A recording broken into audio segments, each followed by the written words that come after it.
Alright, Mr. Gillum again. Today we're moving on to day 2 of the Notes 2.4. We're going to graph some linear equations today. Okay, so just to remind us on what we're doing, we're going to put the slope, the equation in the slope-intercept form. That means we need it set as y equals mx plus b, so we can easily identify the b value, the y-intercept, and the m value, the slope. Okay. Once we have it in the right form, we can start on our b value on the y-axis. Remember, the b value stands for y-intercept. Okay. From there, we can move up and over, rise over, run. We can use the slope to find our next point. We're going to connect the dots and make sure that we have arrows at the end of our line to show that it does really go on forever. Okay, so let's look at our first example today. It's a little different than what we've done before. Remember, in slope-intercept form, the equation should look similar to this: y equals mx plus b, where y is the only thing on that side of the equation. So what we're actually going to do is we're going to solve for y. If I want to solve for y and get y by itself, what I could do is just subtract x from both sides. So y equals, now, because it says mx plus b, I know that if I subtract x from both sides, I like to write my negative x first, plus 7. Okay, now it does look like it's in the form y equals mx plus b. So what I can do is I can say, okay, I'm going to start at 7. 1, 2, 3, 4, 5, 6, 7. There's 7 right up there. And I'm going to use my slope. My slope is the value in front of my x, negative 1. But we know that slope is really rise over run, so we need to make this a fraction. We're going to rise negative 1 and run 1. So we're going to go rise negative 1, run a positive 1. There's my next point. Rise negative 1, run positive 1. There's another point. So let's connect these dots, and if you do it right, it should make a straight line. We're going to make it continuous, and you've graphed your equation. So the key really to this, different than the other day, is that we have to solve for y before we can actually find the slope and the y-intercept. So let's look at another example here. It's a little trickier. Once again, I need to solve for y and make sure that it is the only thing on that side of the equal sign. I want my form to look like y equals mx plus b, so I can easily see my intercept and I can easily see my slope. The first thing I need to do if I'm solving for y is subtract 5x from both sides. So 2y equals negative 5x plus 10. Okay, now here's the hard part. Make sure when you divide both sides by 2, each part is getting divided by 2. That means these cancel. Y equals, what this is negative 5 halves with an x, and make sure your x is on or above the fraction bar. And this is also 10 halves, or 5. 10 divided by 2 is 5.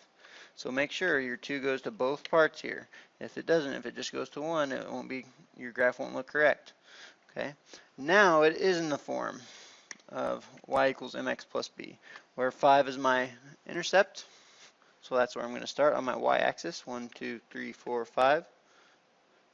And my slope is negative 5 halves. That means rise over run. That slope, in this case, it's negative 5 halves. So I'm going to say I'm going to rise negative 5. 1, 2, 3, 4, 5. And I'm going to run a positive 2. Okay, so there's my 2 points. I'm going to connect those dots, and it should make a straight line. I'm going to make sure I have my arrows at the end. As you can see, the slope was negative, and if we looked at the graph of the slope, it is negative as well, so we know we've probably done it correctly. Let's look at one more here. Once again, I need to solve for y. It needs to be in y equals mx plus b form, so we can graph it quickly and see the intercept and the slope. So I'm going to add 3 to both sides. Y equals 2/3 x plus 3. Okay, once it's in y equals mx plus b form, we can easily see the intercept and the slope. So I'm going to start at my intercept at positive 3 on the y-axis. I'm going to go from there. I'm going to move rise over run. In this case, it's 2/3 of positive 2, so I'm going to rise positive 2 and run positive 3. There's my next point. Connect my dots and make my arrow continuous, my line continuous. Okay, so let's move on. Okay, When I'm talking about parallel lines, their slope must be equal. So if I had, so in other words, the number in front of x must be the same. If I had a line with a slope of 3, a line parallel to that would also have a slope of 3. If I had a line with a slope of -2, a line with a parallel slope would also have a slope of -2. If I had a slope of 20, all lines parallel to that would have a slope of 20. Same way as 1/2, all lines parallel to that would have a slope of 1/2. So the only similarity between all lines that are parallel is that the slope is exactly the same. Perpendicular lines, or lines that make right angles, have opposite reciprocal slopes, or negative reciprocal slopes. If I had a slope of a line and I wanted to find any line that was perpendicular to that, its slope would have to be -1/2. The positive changed to a negative, and the 2/1 changed to a 1/2. If I had a line with a -4 as a slope, the slope would change to +1/4. The negative changed to a positive, and the 4/1 changed to a 1/4. Another example, if I had a slope of 1/2, all lines perpendicular to that would be at slope of -2. Or if I had a slope of -3/4, I could say that all lines perpendicular must have a slope of 4/3. The negative changes to a positive, and the fraction flips. Okay. Let's decide whether each of these lines are parallel, perpendicular, or neither. Once again, as you can see on the screen, all the lines are in y equals mx plus b form. So when I'm talking about slope, I'm talking about the m value, the number in front of x. In the first two, I notice that there's a 3 and a -1/3. The relationship between those is opposite reciprocal, so I know that these two lines must be perpendicular. Perpendicular. Over here on the next one, I notice that the slope of the first line is 2 and the slope of the second line is 2. If they are exactly the same, the lines are parallel.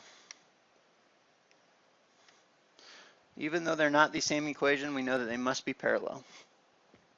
Looking at this equation, here's my two slopes, 4 and -4. I notice that they're not the same and they're not opposite reciprocals, so really they're neither parallel nor perpendicular. They're neither. Okay, and finally, this is one that a lot of people seem to confuse. All right, I notice that my first slope is 2, my second slope is 1/2, but there's no relationship between them. The slopes are not the same, and they're not opposite reciprocals. Please remember, if this one's positive, to be an opposite reciprocal, the second slope has to be negative. So this would be another example of neither parallel or perpendicular.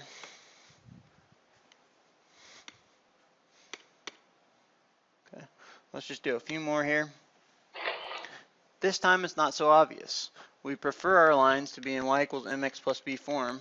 However, that's not the case. So what we can do is we can put them in y equals mx plus b form. If I solve this first equation for y, I know I can subtract x from both sides. So this equation really is y equals -x plus 21. Same way with this equation, the second equation here. I know if I add x to both sides, I do have it in the form y equals mx plus b. So instead of that equation, let's write it as x plus 12. Now I need to look at the slopes. In front of this x, there's a -1. A rise over run -1. In front of this slope, in front of this x, the slope is 1/1. Now this is a tricky one because if you look at it, if I change this to a positive and flip the numbers, it does give me 1/1. So this would be an example of perpendicular lines. These two lines would be perpendicular. Over here, let's look at another example. If I want to solve for y and put it in y equals mx plus b form, I would add 1/3 x to both sides. So really I could write the same equation, y equals 1/3 x plus 1. Same way over here, if I want to solve for y, I can add 3x to both sides. Y equals 3x plus 3. Now that they're in slope-intercept form, I can look at the slope right in the equation. I have a slope of 1/3 and a slope of 3. Now, I got to be careful here. They are reciprocals, but they are not opposites. They are both positive. So therefore, it's neither parallel or perpendicular. And finally, this one's a little trickier. This one's going to have to show a little more work. I'm going to have to subtract 2x to solve for y. So I have 3y equals negative 2x plus 6, and then I'm going to divide by 3. Now, please be careful. When you divide by 3, it goes into both parts of your fraction. Y equals negative 2/3 x plus, this cancels, 2. Okay, so there's my first equation. My second equation, if I add 3x to both sides, I have 2y equals 3x plus 9. Divide both sides by 2. Y must be equal to 3/2 x plus 9/2. And I need to see the relationship between the slopes. I have a negative 2/3 and a positive 3/2. They're opposite reciprocals, so I know they must be perpendicular lines.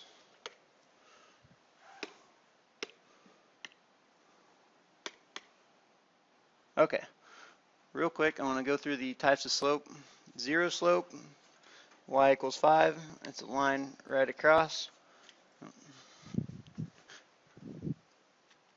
Undefined slope goes straight up and down. It's in the equation of x equals 1.